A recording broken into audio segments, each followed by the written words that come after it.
Pernah ngerasa nggak sih 24 jam sehari itu kayaknya kurang banget? Tapi di sisi lain, ada orang-orang yang kelihatannya bisa ngerjain banyak hal. Apa sih rahasianya? Ternyata ini bukan soal sihir, tapi soal cara mereka melihat waktu. Nah, di sini kita bakal bongkar pola pikir yang membedakan mereka. Ini nih yang bikin bingung. Kita semua, mau itu direktur atau mahasiswa, modal kita tuh sama persis, 24 jam setiap hari. Gak ada yang lebih, gak ada yang kurang. Tapi coba deh lihat sekeliling. Hasil yang kita dapetin bisa beda banget. Kayak kita main di level yang beda aja gitu. So, pertanyaannya simpel aja, tapi jawabannya ini bisa ngubah segalanya. Kalau bukan jumlah jamnya yang bikin beda, terus apa dong? Apa sih variabel tersembunyi yang nentuin hasil akhir kita? Dan ini dia jawabannya.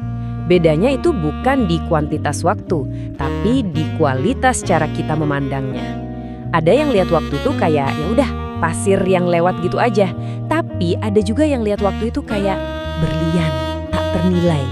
Jadi, ini bukan lagi soal manajemen waktu, tapi soal valuasi waktu. Oke, kita mulai dari prinsip paling dasarnya dulu ya. Ini fondasi dari semuanya. Kedengarannya simpel, tapi efeknya luar biasa. Buat mereka, waktu itu jauh lebih berharga daripada uang. Coba deh, renungin sebentar. Uang kalau hilang, ya bisa dicari lagi kan? Bisnis bangkrut, bisalah kita bangun lagi dari nol. Tapi coba deh, 1 jam yang barusan lewat, hilang. Lenyap selamanya. Nggak ada tuh yang namanya bank waktu buat narik lagi. Nah, itu beda utamanya. Nah, ini bukti nyatanya di lapangan. Mereka itu nggak akan ragu bayar lebih mahal buat apapun yang bisa hemat waktu. Mau itu layanan yang lebih cepat, asisten buat ngerjain hal-hal sepele, atau tools yang bikin kerjaan efisien.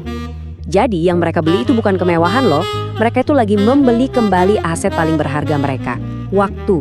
Oke, mindsetnya udah dapet nih. Sekarang gimana cara prakteknya? Kuncinya cuma 2 kata. Kata-kata yang sering banget kita dengar tapi jujur aja susah banget dikuasai. Fokus dan disiplin. Ini nih jebakan paling bahaya, kesibukan. Seharian kita isi sama meeting, balesin email, ngerjain tugas-tugas kecil. Pulang-pulang capek banget kan? Tapi pasti tanya, hari ini dapat apa yang gede? Jawabannya, kosong. Ini tuh kayak ngehamburin uang receh. Kelihatannya banyak yang dikeluarin, tapi nggak ada yang benar-benar berarti. Nah, beda sama produktif. Kalau produktif itu soal investasi. Tiap menit yang kita pakai itu diharapkan ada hasilnya di masa depan. Entah itu skill baru, proyek yang maju, atau hubungan yang makin kuat. Jadi waktunya bukan dihabiskan, tapi diinvestasikan. Jadi ini saringan mental yang mereka pakai terus-menerus. Sebelum ngerjain sesuatu, mereka berhenti dulu, terus nanya ke diri sendiri. Aktivitas ini bakal ngasih dampak besar atau cuma bikin saya capek doang? Nah, jawaban jujur buat pertanyaan ini, itu dia garis pemisahnya antara sekedar sibuk dan jadi beneran produktif. Pilar strategi kedua adalah ini. Mereka lebih percaya sama sistem, bukan perasaan. Kenapa gitu? Gini deh, perasaan itu kan kayak cuaca ya. Hari ini semangat banget, besok bisa aja males-malesan. Nggak bisa diandelin. Tapi kalau jadwal itu kayak rel kereta.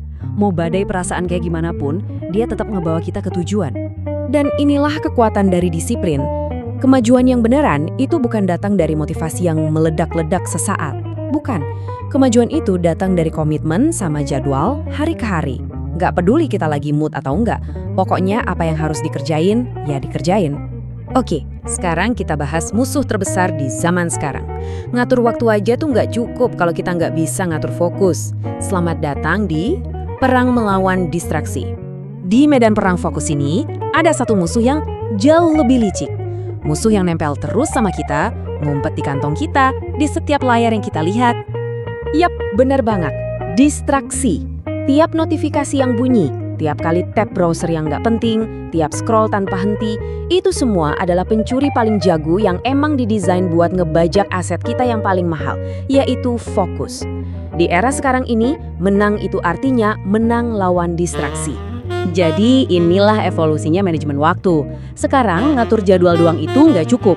Manajemen waktu modern itu soal ngatur fokus dan ngatur energi. Ini soal berani matiin notification, soal pinter milih lingkungan kerja yang tenang, dan yang paling penting, sadar kalau punya waktu tapi nggak punya energi, itu ya sama aja kayak mobil kehabisan bensin, nggak bakal kemana-mana. Oke, kita udah bahas mindset dan strateginya mereka. Sekarang yang paling penting giliran Anda. Yuk kita coba ngacas sebentar. Coba deh, kita jujur sama diri sendiri. Ini mungkin pertanyaan paling penting dari semuanya.